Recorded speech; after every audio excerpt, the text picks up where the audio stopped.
Hello friends, welcome to day trader Telugu and good evening. Sensex 443 points gain అయ్యి 52,266 దగ్గర close అయితే, Nifty 143 points gain అయ్యి 15,557 దగ్గర క్లోజ్ అయింది.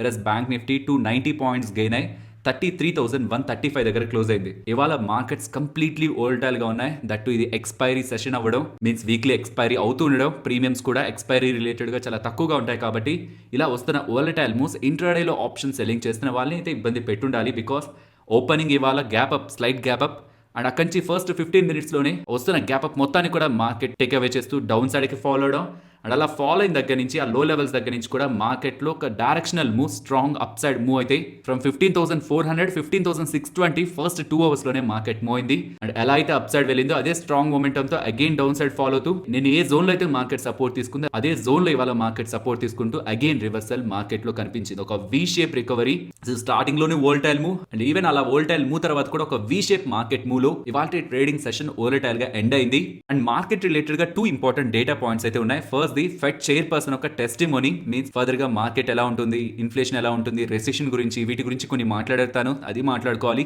సెకండ్ ది ఆర్బీఐ రిలేటెడ్ గా రీసెంట్ గా మీటింగ్ జరిగింది కదా జూన్ ఫస్ట్ వీక్ లో. ఆ మీటింగ్ జరుగుతున్నప్పుడు వాళ్ళ మధ్యలో ఉన్న డిస్కషన్ రిలేటెడ్ గా మనకు ఒక అప్డేట్ వస్తుంది. ప్రతి ఒక్క మీటింగ్ తర్వాత కూడా వాళ్ళ వడ్డీ రేట్లు పెంచేశాక కొంత టైం తర్వాత మినిట్స్ ఆఫ్ మీటింగ్ అని మనకు అప్డేట్ అవుతుంది. ఆ మీటింగ్ సమయంలో ఆర్బీఐ గవర్నర్ గారు కానీ అరుణ మెంబర్స్ కానీ ఎటువంటి స్టేట్మెంట్స్ ని పాస్ చేశారు, ఆ టైంలో వాళ్ళ వ్యూ ఎలా ఉందనేది కూడా మినిట్స్ ఆఫ్ మీటింగ్ లో అప్డేట్ అవుతుంది. ఇందులో ఫస్ట్ యుఎస్ ఫెడరల్ చైర్మన్ అయిన పవెల్ గారి టెస్టిమోనీని గమనిస్తే తను క్లియర్ గా చెప్తున్నారు అప్కమింగ్ టైమ్స్ లో వడ్డీ రేట్లు పెంచుతారని. సో అప్కమింగ్ టైమ్స్ లో వడ్డీ రేట్లను పెంచి ప్రైజెస్ ని ఆర్ ఇన్ఫ్లేషన్ ని కంట్రోల్ చేయడమే వాళ్ళ ఎయిమ్ అని క్లియర్ గా మెన్షన్ చేస్తూ దీని కారణంగా రెసెషన్ వస్తుందనే చెప్తున్నారు. సో తను చెప్తున్నది రెసెషన్ అయితే కంపల్సరీగా ఉంటుంది, కానీ రెసెషన్ ఉంటుంది కదా అని మనం ప్రైజెస్ ని స్టెబిలైజ్ చేయలేదంటే, వడ్డీ రేట్లు పెంచి ప్రైజెస్ ని తగ్గించలేదంటే అది ఇంకా ఎకానమీని నెగిటివ్ గాను అండ్ లేబర్ మార్కెట్ ని, జాబ్స్ ని కూడా అది నెగిటివ్ గా ఇంపాక్ట్ చేస్తుందనేలా తన అభిప్రాయపడుతూ వడ్డీ రేట్లు పెంచుతాం, రెసెషన్ వస్తుంది, కానీ అది మన మంచికే, దాని తర్వాత ప్రైజెస్ స్టెబిలైజ్ అవుతూ లేబర్ మార్కెట్ కూడా మెరుగుపడుతుందనేలా తను చేస్తున్న స్టేట్మెంట్స్. అండ్ లాస్ట్ 2.5 మంత్స్ నుంచి రెసెషన్ రిలేటెడ్ గా మల్టిపుల్ ఇన్వెస్ట్మెంట్ బ్యాంక్స్ కానీ ఈవెన్ రేటింగ్ ఏజెన్సీస్ అన్ని కూడా రిపోర్ట్స్ ని రిలీజ్ చేస్తున్నాయి. కాబట్టి దీని రిలేటెడ్ గా నాకున్న వ్యూని కూడా నేను మీకు ఎక్స్ప్లెయిన్ చేస్తాను. అండ్ ఇలాంటి సందర్భంలో నేను మార్కెట్లో ఇలాంటి స్టెప్స్ తీసుకుంటున్నాను. ఇది యాక్చువల్ గా ప్రీవియస్ గా అప్డేట్ చేసింది, బట్ ఇంకొకసారి కూడా యుఎస్ ఫెడ్ చైర్మన్ రెసెషన్ వస్తుంది అని చెప్తున్నారు కాబట్టి దీని రిలేటెడ్ గా తీసుకోవాల్సిన వ్యూని కూడా మార్కెట్ పరంగా అప్డేట్ చేస్తాను. కానీ దానికి ముందు ఆర్బీఐ సైడ్ నుంచి వస్తున్న స్టేట్మెంట్స్ ని కూడా పరిశీలించే ప్రయత్నం చేస్తే ఆర్బీఐ గవర్నర్ గారు కానీ ఆర్ ఇతర మెంబర్స్ కూడా మాట్లాడిన అన్ని స్టేట్మెంట్స్ ని మనం గమనిస్తే ఇక్కడ కూడా క్లియర్ గా మనకు అర్థమవుతుంది ఇన్ఫ్లేషన్ ఉండాల్సిన దానికంటే ఎక్కువగా ఉంది, వడ్డీ రేట్లను పెంచి దాన్ని కంట్రోల్ చేయాలనుకుంటున్నాం. So upcoming monetary policy committee meetings లో కూడా వడ్డీ రేట్లు పెంపు ఉంటుందనేలా మనకి ఇక్కడ అప్డేట్స్ అయితే కనిపిస్తున్నాయి. సో ఇప్పుడు రెసెషన్ గురించి మాట్లాడుకుందాం. ఫ్రెండ్స్, నేను ఇది ఒకటి క్లియర్ గా చెప్పాలనుకుంటున్నాను. ఎకానమీలో ఒకటి జరిగింది అని మనకి తెలియడానికి కొంత టైం పడుతుంది. లైక్ రెసెషన్ స్టార్ట్ అయినప్పుడు మనకి వెంటనే ఒక అలర్ట్ లా ఏం రాదు. కొంత టైం అయిన తర్వాత పాస్ట్లో ఉన్న డేటాని అర్థం చేసుకుంటూ, మంత్లీ ఆర్ క్వార్టర్లీ డేటాని, like last 1 month or last 3 months డేటాని అర్థం చేసుకుంటూ లాస్ట్ డేటా ఇలా ఉంది కాబట్టి ప్రెసెంట్ మన ఎకానమీ యాక్టివిటీ వీక్గా ఉంది, సో దట్ ఇప్పుడు మనం రెసెషన్లో ఉన్నాం అనే ఒక అప్డేట్ మనకి కొంత టైం తర్వాత, లాగ్ పీరియడ్ తర్వాతే అర్థమవుతుందన్న విషయాన్ని మనం గుర్తుంచుకోవాలి. అసలు రెసెషన్ అంటే ఏంటి? రెసెషన్ అంటే ఎకానమీ స్లో డౌన్ అయిపోవడం. మరి ఎకానమీ స్లో డౌన్ అయిందని మనకు ఎలా అర్థమవుతుంది? జీడిపి వాల్యూ పడుతుంది, రియల్ ఇన్కమ్ తగ్గుతుంది, ఎంప్లాయ్మెంట్ తగ్గుతుంది, ఇండస్ట్రియల్ ప్రొడక్షన్ తగ్గుతుంది, హోల్సేల్, రీటైల్ ఇవన్నీ సేల్స్ అన్ని కూడా తగ్గుతూ వస్తాయి. దీంతో మనకు క్లారిటీ వస్తుంది ఎకానమీ వీక్ అయిందని. మరి డెఫినేషన్ ఏదైనా ఉందా? రెసెషన్లో ఉన్నామంటే పర్టికులర్గా ఇలా ఉంటేనే రెసెషన్ అనడానికి పర్టికులర్ ఇదే డెఫినేషన్ అని ఏం లేదు. కానీ 1974లో ఎకానమిక్స్ ప్రొఫెసర్ అయిన జూలియస్ సిస్కిన్ గారు 2 కన్సిక్యూటివ్ క్వార్టర్స్ జీడిపి కానీ నెగిటివ్ గా గ్రో అవుతుంటే అది డిక్లైన్ అవుతుంటే మనం రెసెషన్ లో ఉన్నామనేలా ఒక థంబ్ రూల్ ని చెప్పారు. సో ఇది ఒక థంబ్ రూల్, బట్ ఇంకా డీటెయిల్ గా మాట్లాడుకోవాలి. రికవరీ ఎలా ఉంటుంది, అది ఎలాంటి ఇంపాక్ట్ ఉంటుంది, ఏవేవి ఇంపాక్ట్ అవుతాయి, వీటన్నిటి గురించి మాట్లాడుకుందాం అంటే ఒక డెడికేటెడ్ వీడియోని ప్లాన్ చేస్తాను. లేదు, ప్యూర్లీ మార్కెట్ గురించి అయితే ఇప్పుడు నేను ఎక్స్ప్లెయిన్ చేస్తాను. రెసెషన్ అని మనకు అర్థం కావడానికి అయితే కొంత టైం పడుతుంది, కానీ మీరు గమనించాలి రెసెషన్ వస్తుందనేలా ప్రీవియస్గా 2-3 మంత్స్ నుంచి మనకు వస్తున్న రిపోర్ట్స్తో మార్కెట్ ఆల్రెడీ ప్రిపేర్డ్గా ఉంది. ఇన్ఫాక్ట్ లాస్ట్ 10 మంత్స్ నుంచి ఎఫ్ఐఎస్ సెల్ చేయడానికి కూడా రీజన్ అదే. మీన్స్ వాళ్ళకి ముందుగానే తెలుసా రెసెషన్ వస్తుందని, కాబట్టి సెల్ చేశారంటే ఫస్ట్ ఎఫ్ఐఎస్ ని ట్రిగ్గర్ చేసిన పాయింట్ రెసెషన్ కాదు, ఫెడ్ వాళ్ళు ఆర్ గ్లోబల్ గా ఉన్న సెంట్రల్ బ్యాంక్స్ అన్ని వడ్డీ రేట్లు పెంచుతాయని. కాబట్టి వడ్డీ రేట్లు పెంపు కంటే చాలా నెలల ముందే ఈ వైరస్ కారణంగా ఇంపాక్ట్ అయిన ఎకానమీ స్టెబిలైజ్ అయింది. ఇంకా సెంట్రల్ బ్యాంక్స్ వడ్డీ రేట్ల గురించి పాజిటివ్ గా స్టెప్స్ తీసుకో, ఎకానమీ స్టెబిలైజ్ అయింది కాబట్టి రా మెటీరియల్ ప్రైజులు పెరుగుతాయి. ఆ ప్రైజులను తగ్గించడానికి సెంట్రల్ బ్యాంక్స్ ఎలాగో వడ్డీ రేట్లను పెంచుతాయి కాబట్టి లిక్విడిటీ తగ్గుతుంది, స్టాక్ మార్కెట్స్ ఫాలో అవుతాయని వాళ్ళు ముందుగానే ఎస్టిమేట్ చేస్తూ చాలా time back, almost 10 months back, ఆ టైంలో ఇంటర్నెట్లో ఎక్కడ కూడా మనకి రెసెషన్ అనే పేరే లేదు, అక్కడి నుంచి వాళ్ళు సెల్ చేస్తూ వచ్చారు. అది first negative trigger FIs selling రిలేటెడ్గా. సెకండ్ది, సెంట్రల్ బ్యాంక్స్ వడ్డీ రేట్లు పెంచుతున్నా ఎకానమీలో ఒకవేళ స్ట్రెంత్ ఉంటే, గ్రోత్ ఉంటే, దెన్ ఈవెన్ వడ్డీ రేట్లు పెంచుతున్నా ఎకానమీ స్ట్రాంగ్గా మూవ్ అవుతున్నప్పుడు స్టాక్ మార్కెట్స్ పాజిటివ్గానే ఉంటాయి, బెటర్గానే గ్రో అవుతాయి. వడ్డీ రేట్లు పెంచుతారన్నప్పుడల్లా స్టాక్ మార్కెట్స్ పడిపోతాయని ఏం లేదు. వడ్డీ రేట్లు పెంచుతున్నప్పుడు ప్యారల్గా మార్కెట్స్ గ్రో అయిన సందర్భాలు కూడా ఉన్నాయి. కానీ ఇక్కడ కనిపిస్తున్నది ఎకానమీలో నుంచి వస్తున్న కొన్ని డేటా ఫ్యాక్టర్స్ కారణంగా ఎకానమీ స్లో అవుతుందనేలా, అండ్ అలా ఎకానమీ స్లో అవుతున్నప్పుడు ఇలా పెంచుతున్న వడ్డీ రేట్ల కారణంగా రెసిషన్ వస్తుందనేలా ఇప్పుడు యూఎస్ ఫెడ్ చైర్మన్ కానీ అండ్ మల్టిపుల్ పీపుల్ ఎకానమీ రిలేటెడ్గా రిలేట్ అయిన పీపుల్ కామెంట్ చేస్తూ ఉండడం, and most of the rating and broking agencies అన్ని కూడా ఇదే మాటని చెప్తుండేసరికి ఇది సెకండ్ ట్రిగ్గర్ ఎఫ్ఐఎస్ రిలేటెడ్గా ఇంకా సెల్లింగ్ కంటిన్యూ అవడానికి. ఈ 2 ఫ్యాక్టర్స్తో ఎఫ్ఐఎస్ ఒక సెల్లింగ్ చాలా మంత్స్ నుంచి, ఆల్మోస్ట్ 10 months నుంచి కూడా వన్ డైరెక్షనల్గా కనిపిస్తూనే ఉంది. సో అసలు రియల్ క్వశ్చన్ మనం ఏం చేయాలనేది, ఒకటి, కంపల్సరీగా ఇక్కడ నుంచి ఒక 1000 points పడిపోతుందని నాకు ఫ్యూచర్ కానీ తెలిస్తే, నేను నిజంగా ఇలా ఉంటుంది ఇక్కడ నుంచి నెక్స్ట్ 1 monthలో ఆ 3 monthsలో నిఫ్టీ 13,000 12,000కి వెళ్ళిపోతుందన్న క్లారిటీ నాకుంటే పోర్ట్ఫోలియో మొత్తాన్ని కూడా మార్కెట్లో సెల్ చేసి పడ్డాకే కొంటాను. కానీ మార్కెట్లో ఎప్పుడు ఇది జరగదు, 100% ఇలానే జరుగుతుందని ఎవరు ప్రిడిక్ట్ చేయలేరు. కాబట్టి నేను ప్రీవియస్గా కూడా మెన్షన్ చేసింది మార్కెట్కి సంబంధం లేకుండా, బికాస్ రీసెంట్ టైమ్స్లో నిఫ్టీ సెన్సెక్స్ పెరుగుతున్నా, మిడ్ క్యాప్స్ పడుతున్నాయి, మిడ్ క్యాప్స్ పెరుగుతున్నా Sensex Nifty and bank Nifty పడుతున్నాయి. కాబట్టి వాటికి సంబంధం లేకుండా ఉన్న ఇంపార్టెంట్ స్టాక్స్ ఒక లిస్ట్ ని మేక్ చేసుకుంటూ ఆ పోర్ట్ఫోలియోలో ఉన్న స్టాక్స్ అండ్ యాడ్ చేసుకోవాల్సిన స్టాక్స్ అన్నిటిని ఒక లిస్ట్ లా మార్చుకొని వాటి రిలేటెడ్ గా రీసెంట్ గా వచ్చిన రిజల్ట్స్ ని అండ్ వాటికి సంబంధించిన ఇంపార్టెంట్ సపోర్ట్స్ ని మార్క్ చేసుకొని అవి ఇంపార్టెంట్ సపోర్ట్స్ దగ్గరకు వస్తున్న ప్రతిసారి కొంత పోర్షన్స్ లో బై చేసుకుంటూ వెళ్దామని అనుకుంటున్నాను. ఇది నేను ఫాలో అవ్వాలనుకుంటుంది. అండ్ ఈ పాయింట్ ని కూడా క్లియర్ గా మెన్షన్ చేద్దాం అనుకుంటున్నాను. రెసిషన్ అని మనం మాట్లాడుకుంటున్నాం అంటే మీరు జస్ట్ గూగుల్ చేస్తేనే చాలా ఆర్టికల్స్ వస్తాయి. సో మార్కెట్ ఎప్పుడు డేటా వచ్చాక రియాక్ట్ అవ్వదు, డేటా రాకముందే దాన్ని ముందుగానే ఫ్యాక్టర్ చేసే ప్రయత్నం జరుగుతుంది. సో నాకు తెలిసి మార్కెట్ ఆల్రెడీ రెసిషన్ వస్తుందని 18,600 నుంచి మన మార్కెట్ ప్రెజెంట్ ట్రేడ్ అవుతుంది. ఈవెన్ యూఎస్ మార్కెట్స్లో కూడా అంత సెల్ ఆఫ్ కూడా వడ్డీ రేట్లు పెంచుతారని కాదు, ఎకానమిక్ గ్రోత్ స్లో డౌన్ అవుతుంది, అది రెసిషన్కి వెళ్తుందని స్టాక్ మార్కెట్స్ ఫాలో అయ్యాయి. ఆల్రెడీ అది డిస్కౌంట్ అయింది ప్రైస్లో. సో రెసిషన్ వస్తుందనేలా మార్కెట్కి అర్థమవుతుంది. కానీ మార్కెట్ ఫర్దర్గా ఫాలో అవ్వాలంటే అప్కమింగ్ టైమ్స్లో ఉండబోతున్న economy slow down means recession expect చేసిన దానికంటే ఇప్పుడు ఎక్స్పెక్ట్ చేసిన దాని ప్రకారం 2 quarters రెసిషన్ ఉంటుందని, మీన్స్ 6 months పాటు రెసిషన్ ఉంటుందని. కానీ దానికంటే ఎక్కువగా like more than 6 months recession or economy slow down ఉంటున్నా, ఇంకా ఎకానమీ ఫర్దర్గా వీక్ అయిపోతున్నా, అలా అవుతుందని మార్కెట్కి అర్థమవుతుంటే హై ఫ్రీక్వెన్సీ ఇండికేటర్స్ ద్వారా డేటా వస్తున్న ప్రతిసారి కూడా దెన్ ఎఫ్ఐఎస్ ఫర్దర్గా మార్కెట్లో సెల్లింగ్ని ఇంకా ఎక్కువ చేస్తూ మార్కెట్ని డౌన్ సైడ్కి పుష్ చేస్తారు. సో ఇక్కడ నేను చెప్పాలనుకుంటుంది రెసిషన్ ఆల్రెడీ ఫ్యాక్టర్ అయింది, బట్ ఇప్పుడు 2 quarters అనుకుంటున్న రెసిషన్ ఇంకా ప్రొలాంగ్ అవడానికి ఛాన్స్ ఉందా, మీన్స్ హై డ్యూరేషన్ రెసిషన్ ఉంటుందా, ఎకానమీ స్లో డౌన్ ఉంటుందా, ఇది ఫస్ట్ క్వశ్చన్. ఎకానమీ ఎంత వీక్ అవడానికి పాసిబిలిటీ ఉంటుందన్న ఈ 2 factors ఫర్దర్గా మార్కెట్ని డౌన్ సైడ్కి పుల్ చేయాలి. అండ్ అది ఎవ్రీడే అప్డేట్ అయ్యే డేటా పాయింట్స్లో మనకు అర్థం కాదు. నీకు స్టార్టింగ్లో చెప్పినట్టు జీడిపి కానీ, real income, employment, industrial production, wholesale and retail sales data, వీటి ద్వారా మనకి టైం టు టైం ఇలా పబ్లిష్ అవుతున్న ఈ డేటా పాయింట్స్ ద్వారానే మనం అర్థం చేసుకోవాలి. కాబట్టి ఈ డేటా పాయింట్స్ ఒక change on month and quarterly బేసిస్లో ఎలా చేంజ్ అవుతుందనే దాన్ని బట్టి ఎంత ఇంపాక్ట్ ఎకానమీ మీద ఉంటుందనేది మనకి అర్థమవుతూ వెళ్తుంది. ఈలోపు ముందుగానే ప్రెడిక్షన్స్ ఉంటాయి, ఇంత ఉంటుంది ఇంపాక్ట్, ఇలా ఉండబోతుందని. ఇలా అవి అవ్వచ్చు అవ్వకపోవచ్చు. 100% డీప్ రెసిషన్ ఉంటుంది మార్కెట్లో అనుకుంటే అది మార్కెట్ మీద డెఫినెట్లీ నెగిటివ్ ఇంపాక్ట్. ఇక్కడ నుంచి సిగ్నిఫికెంట్ పోర్షన్లో మార్కెట్లో ఫాల్ ఉంటుంది. ఇఫ్ అలా కాక అప్కమింగ్ డేటా పాయింట్స్ పాజిటివ్గా ఉంటూ ఉంటే దాని ఇప్పుడున్న ఎంటైర్ సెంటిమెంట్, ఎంటైర్ వ్యూ కూడా చేంజ్ అవుతూ ఉంటుంది. కాబట్టి అండ్ వాటన్నిటిని మనకు అప్డేట్ చేసేది ఫస్ట్ ప్రైజే. అలా జరగబోతుందని డేటా మన వరకు వచ్చే ముందే ఎఫ్ఐఎస్ సెల్ చేయడం స్టార్ట్ చేసింటారు. ఆ డేటా పబ్లిష్ అయ్యే ముందే మనకు మార్కెట్లో ఒక డీప్ సెల్లింగ్ కనిపించేస్తుంది. కాబట్టి ఫర్ ట్రేడింగ్ కొన్ని ఇంపార్టెంట్ లెవెల్స్, ఆ లెవెల్ బిలోకి వెళ్తున్నప్పుడు బులిష్ యాక్టివిటీని కంప్లీట్గా అవాయిడ్ చేయడం, బేరిష్ ఆపర్చునిటీస్ని ఫైండ్ అవుట్ చేయడం. అండ్ ఫర్ ఇన్వెస్ట్మెంట్స్ ఇండెక్స్ని like Sensex, Nifty, mid cap, small cap ఇండెక్స్ని పట్టించుకోకుండా మనం ఇన్వెస్ట్ చేయాలనుకుంటున్న స్టాక్స్, వాటి ఇంపార్టెంట్ లెవెల్స్ అండ్ ఏ స్టాక్స్ అయితే రీసెంట్ రిజల్ట్స్లో మంచి మార్జిన్స్ అండ్ రెవెన్యూస్ని పోస్ట్ చేశాయో స్టాక్ స్పెసిఫిక్గా మనం ఫోకస్ చేసి వాటిని ఇంపార్టెంట్ లెవెల్స్ దగ్గర యాడ్ చేసుకోవడం అనేది మేము ఇయర్స్ నుంచి ఫాలో అవుతున్న strategy. Because even market follow అవుతున్న ఎగ్జాంపుల్ ప్రాజ్ ఇండస్ట్రీస్ని తీసుకోండి. ఈవెన్ మార్కెట్ ఫాలో అవుతున్న ఇంపార్టెంట్ సపోర్ట్ దగ్గరకు వచ్చిన ప్రాజ్ మార్కెట్ ఫాలో పార్టిసిపేట్ చేయలేదు, మార్కెట్ ఫాలోతో అప్ సైడ్కే మూవ్ అయింది. కాబట్టి స్టాక్ స్పెసిఫిక్గా ఏవైతే మంచి నెంబర్స్ని పోస్ట్ చేస్తూ రీసెంట్ క్వార్టర్స్లో బెటర్ గ్రోత్ని చూపిస్తున్నాయో వాటిని సపోర్ట్స్ దగ్గరకు వస్తున్నప్పుడు ఫర్దర్గా యావరేజ్ చేస్తూ ఉండడం, ఆర్ ప్రీవియస్గా ఎక్స్పెన్సివ్ వాల్యుయేషన్ అనుకున్న స్టాక్స్ ఫాలో అవుతూ సపోర్ట్ దగ్గరకు వస్తున్నప్పుడు న్యూ ఎంట్రీని ప్లాన్ చేసే ప్రయత్నం చేస్తున్నాం. అండ్ అందులో భాగంగానే రీసెంట్ టైమ్స్లో మల్టిపుల్ స్టాక్స్ గురించి ఈ ఇంపార్టెంట్ లెవెల్స్ అనేలా కొన్ని స్టాక్స్ రిలేటెడ్గా మీకు న్యూస్ వీడియోస్లో కూడా అప్డేట్ చేస్తున్నాను. ఫ్రెండ్స్, వీడియోలో మేము పెడుతున్న ఎఫర్ట్స్ మీకు వాల్యుబుల్గా అనిపిస్తుంటే వీడియోని తప్పకుండా లైక్ చేయండి. ఫ్రెండ్స్, న్యూస్ అప్డేట్ స్టార్ట్ చేసే ముందు ఇవాళ 9:37 అరౌండ్ వెళ్ళారంటే 20 years బ్యాక్ రాకేష్ జుంజున్వాలా గారి ఇంటర్వ్యూ ఈ 2 ఇమేజెస్ లో మీకు దొరుకుతుంది. So I strongly suggest 20 years back ఎటువంటి mindset stock market related గా బిగ్ ఇన్వెస్టర్స్ కి ఉంది అనేది తెలుసుకోవడానికి ఈ 2 ఇమేజెస్ ని తప్పకుండా మీ ఫ్రీ టైంలో గమనించండి. ఇది 9:37కి మీకు మన టెలిగ్రామ్ ఛానల్లో ఉంటుంది. ఇఫ్ మీరు మన ఛానల్లో లేనట్లయితే టెలిగ్రామ్ యాప్ని ఇన్స్టాల్ చేసి డే ట్రేడర్ తెలుగు అని సెర్చ్ చేశారంటే 3,01,000 అబోవ్ మన వాళ్ళున్న గ్రూప్ ఉంటుంది. అందులో జాయిన్ అయ్యి 9:37కి వెళ్ళారంటే ఈ ఇమేజెస్ ని మీరు గమనించవచ్చు. ఫస్ట్ స్పందన స్ఫూర్తి గురించి మాట్లాడుకోవాలి. స్టాక్ ఇంట్రాడే సెషన్స్ లో నియర్ టు 20% దగ్గరగా పెరిగింది. ఇలా పెరగడానికి reason previous MD and CEO అయిన పద్మజ గారికి అండ్ కంపెనీకి సంబంధించిన ఇతర board of directors and subsidiaries కి ఉన్న ఇష్యూస్ ని సెటిల్ చేసుకొని ముందుకి మూవ్ అవుతున్నట్లు అప్డేట్ చేస్తూ ఉండడంతో ఎప్పుడు కూడా బోర్డ్ ఆఫ్ డైరెక్టర్స్ ఆ టాప్ మేనేజ్మెంట్ లో ఇష్యూస్ ఉంటే అది మార్కెట్ పాజిటివ్ గా తీసుకోదు.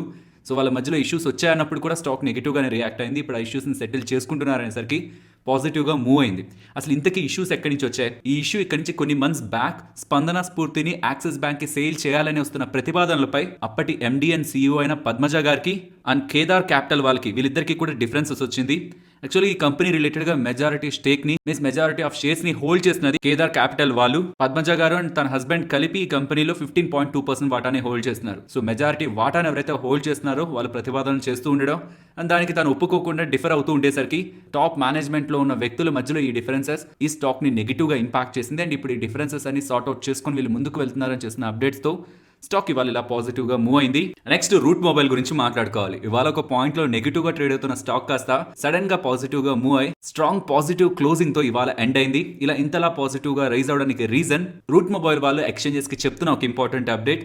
వాళ్ళు మెన్షన్ చేస్తున్నది June 28న బోర్డు సమావేశాన్ని ఏర్పాటు చేసి బైబ్యాక్ రిలేటెడ్ గా డెసిషన్ తీసుకుంటారని చెప్తున్నారు. యూజువల్ గా కంపెనీ దగ్గర వాళ్ళ బుక్స్ లో డబ్బులు ఉంటున్నప్పుడు ఆ డబ్బులు ఏదర్ డివిడెండ్ రూపంలో కానీ ఆర్ బైబ్యాక్ రూపంలో కానీ షేర్ హోల్డర్స్ కి డిస్ట్రిబ్యూట్ చేసే ప్రయత్నం కంపెనీ చేస్తుంది. అండ్ ఈ సేమ్ వేలో రూట్ మొబైల్ వాళ్ళు June 28న సమావేశాన్ని ఏర్పాటు చేస్తూ షేర్ హోల్డర్స్ కి రివార్డ్ ఇచ్చే ఇవే బైబ్యాక్ రిలేటెడ్ గా డెసిషన్ తీసుకుంటా అనేసరికి ప్రెసెంట్ ఉన్న ప్రైస్ నుంచి హయ్యర్ ప్రైజే చెప్తూ షేర్ హోల్డర్స్ దగ్గర నుంచి షేర్స్ ని బైబ్యాక్ చేసే ప్రయత్నం కంపెనీ చేస్తుందని మార్కెట్ ఎక్స్పెక్ట్ చేస్తే ఇవాళ ర్యాలీ అయింది. అండ్ ఈ సేమ్ సెగ్మెంట్ లోనే బజాజ్ ఆటో కూడా బజాజ్ ఆటో వాళ్ళైతే మార్కెట్ ఓపెన్ అవ్వకముందే అప్డేట్ చేశారు.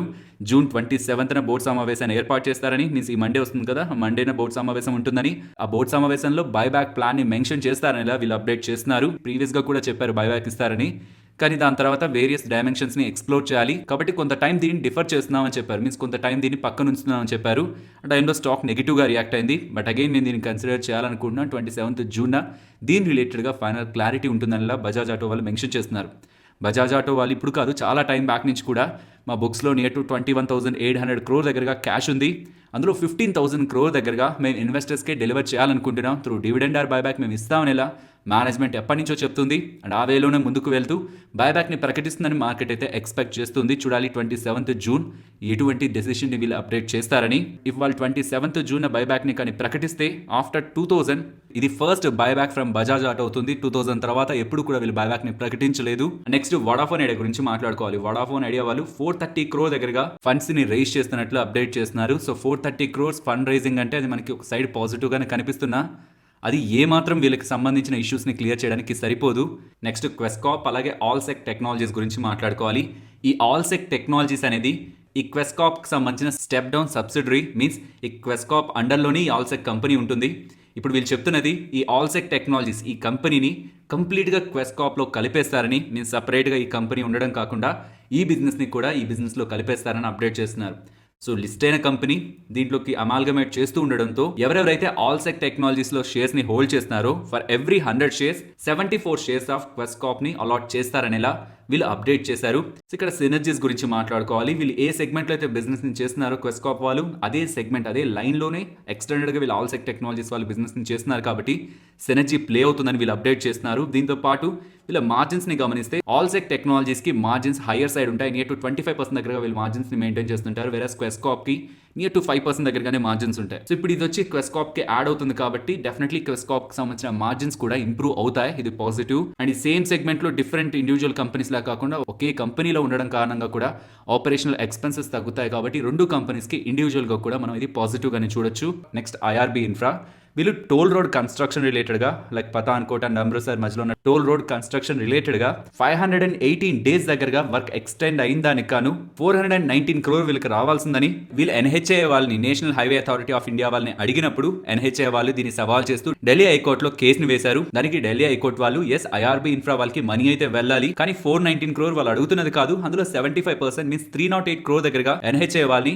ఐఆర్బీ ఇన్ఫ్రా వాళ్ళకి పే చేయమంటుండేసరికి ఇప్పుడు 308 crore దగ్గరగా వీళ్ళకి బుక్స్ లోకి వచ్చి యాడ్ అవుతుంది కాబట్టి మీన్స్ కంపెనీకి వచ్చి యాడ్ అవుతుంది కాబట్టి స్టాక్ ఇవాళ ఇంట్రాడే సెషన్స్ లో స్ట్రాంగ్ గా మూవ్ అయింది. నెక్స్ట్ నజారా టెక్నాలజీస్ గురించి మాట్లాడుకోవాలి. నజారా టెక్నాలజీస్ రిలేటెడ్ గా 2 అప్డేట్స్ ఉన్నాయి. ఫస్ట్ ది రేపు నజారా టెక్నాలజీస్ రిలేటెడ్ గా 1:1 బోనస్ రిలేటెడ్ గా ఎక్స్ డేట్ కాబట్టి రేపు స్టాక్ ప్రైస్ హాఫ్ అవుతూ ఉండడం అండ్ అప్కమింగ్ టైమ్స్ లో మీరు ఎన్ని షేర్స్ అయితే ప్రెసెంట్ హోల్డ్ చేస్తున్నారో ఆ స్టాక్స్ డబల్ అవుతాయి. మీన్స్ 1:1 బోనస్ కాబట్టి for every shares upcoming times లో మీ డిమాట్ అకౌంట్ లో 2 స్టాక్స్ ఆ 1 స్టాక్ ప్లేస్ లో కనిపిస్తాయి. అలా స్టాక్ ప్రైస్ రేపు హాఫ్ అవుతుంది అండ్ అప్కమింగ్ టైమ్స్ లో మీ దగ్గర ఉన్న నెంబర్ ఆఫ్ స్టాక్స్ డబల్ అవుతాయి. ఇది first update. And second update, JM financials వాళ్ళు నజారా టెక్నాలజీస్ రిలేటెడ్ గా హోల్డ్ అండ్ రికమెండ్ చేస్తూ స్టాక్ ప్రైస్ టార్గెట్ ని 1070 గా చెప్తున్నారు. వీళ్ళు మెన్షన్ చేస్తున్నది ఈ గేమింగ్ సెగ్మెంట్ లో లైక్ ఈ స్పోర్ట్స్ కానీ గేమిఫైడ్ లెర్నింగ్ కానీ సిమ్యులేషన్ కానీ సెగ్మెంట్స్ లో నజారా టెక్నాలజీస్ వాళ్ళు అక్రాస్ ద ఇండియా ప్రెసెంట్ అయినారని అండ్ నెక్స్ట్ 3 years వీళ్ళ టాప్ లైన్ రెవెన్యూ 32% తో గ్రో అవుతుందనేలా వీళ్ళు ఎక్స్పెక్ట్ చేస్తూ ఈ స్టాక్ ఒక ప్రైస్ ని 1070 గా value చేస్తున్నామనేలా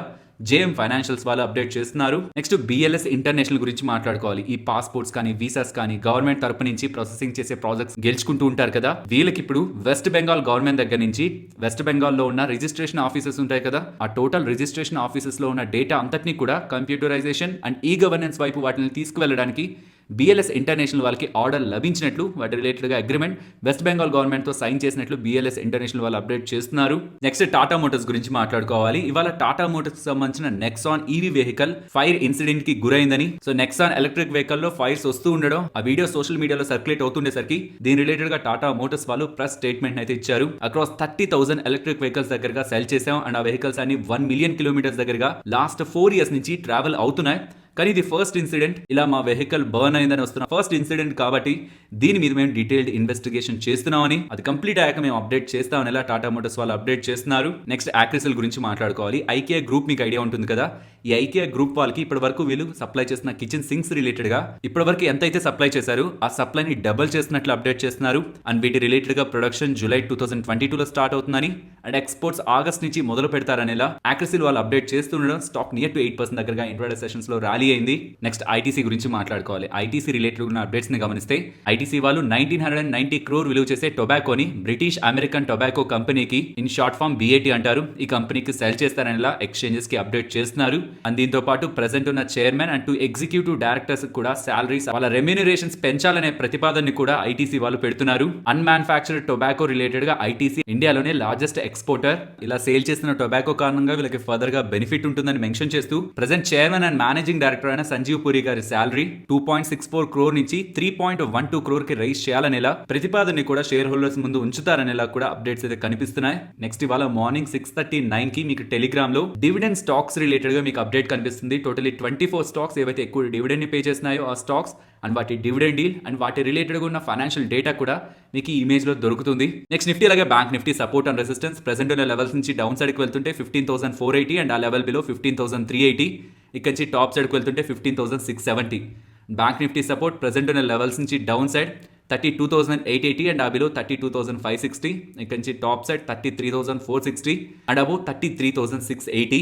next Nifty option chain data ఇక్కడ నుంచి టాప్ సైడ్కి వెళ్తున్నప్పుడు 15,800 ఇమీడియట్ రెసిస్టెన్స్ గాను అండ్ డౌన్ సైడ్కి వెళ్తున్నప్పుడు 15,500 అండ్ ఆ below 15,000 to 15,800. Even recent times లో కూడా 800 పాయింట్ రేంజ్ ఇంపార్టెంట్ రేంజ్ లా కనిపిస్తుంది అండ్ అప్కమింగ్ టైమ్స్ లో కూడా ఇదే రేంజ్ లో మార్కెట్ మూవ్ అవుతుందనేలా కాల్ అలాగే పుట్ రైటర్స్ భావిస్తున్నారు.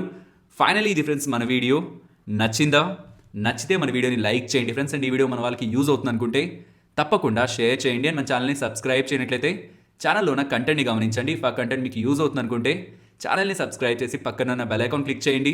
మరొక ఇంట్రెస్టింగ్ వీడియోతో మళ్ళీ మీ ముందుకు వస్తాను. అంతవరకు టేక్ కేర్. జై హింద్.